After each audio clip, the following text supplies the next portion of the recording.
want you to describe what you saw when you arrived in this field where this supposed downed aircraft was.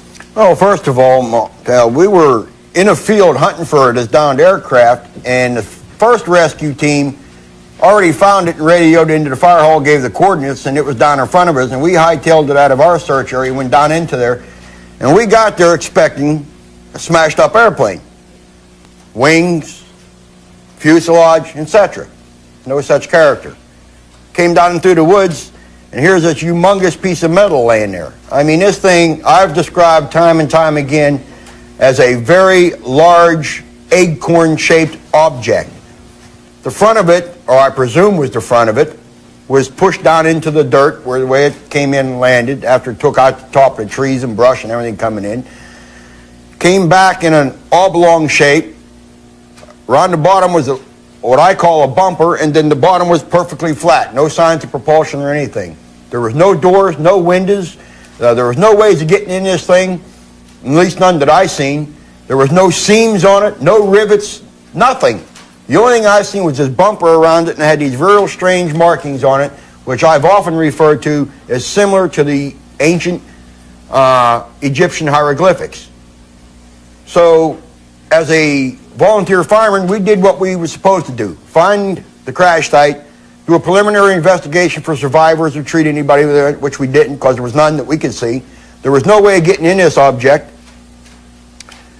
The first team had already radioed in its position. We're there 10, 15 minutes all talking around, doing a preliminary search, wondering what we discovered. Two gentlemen come down through the woods, trench coats on, ramrod stiff, crew cut. All right, this is a restricted area. You're now ordered to get out of here. Now, wait a minute, I'm a civilian. You ain't gonna order me nothing. But as a fireman, I'm being relieved from what I'm doing. So I got out of there. We're going out through the woods. We didn't go no more than 15, 20 feet. And I know from me to you, here come the military. Full uniforms, equipment, marching right down through the woods with flashlights. This is December. It's late in the evening, it's cold, it's wet. How far away were you from a military base? Well, the closest base that I knew of was Kecksburg, which was approximately 45 miles to the west. So within 15 minutes of your arrival at the site, the military was there? You got it. Okay, all right. Now, what did they say to you after this happened? I mean, I know there were several members of the report I saw on Unsolved Mysteries. Several members of the community were there. People, right? Other people, part of the community, were there and present. And were all told to leave. There was no press or media at the immediate crash site. Mm-hmm. What I didn't know up on top of the hill, because I'd come in through the side, the military had taken over a farmhouse. I mean, from what I understand, military brass.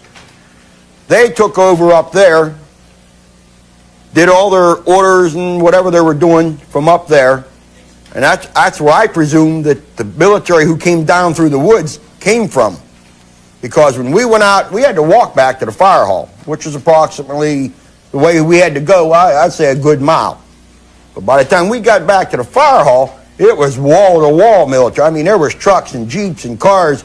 There was guards on the door. Did anybody say to you, I don't want you talking about this, don't say a word about this, or were you, with that term, debriefed? What they did, I mean, these people virtually told us just to shut up, get to your vehicles, and be quiet. And you did what you were told? One of the guys even asked the guards at the door, look, I got to go to the bathroom. Now, these guys are standing there with weapons. Whether they were loaded or not, I don't know. None of us was brave enough to try to find out. He said, I got to go to the bathroom. They said, see those weeds over there? Use them. Well, by that time, we just headed for the trucks. I have a daughter and a son that both went into the military within the last 2 or 3 years. One went in the Marine Corps, one went in the U.S. Air Force. My daughter come to me from the United States Marine Corps, and she said, Dad, your name come up on a computer as my father. I had to sign a statement saying I would never ask or request for any information from Kecksburg.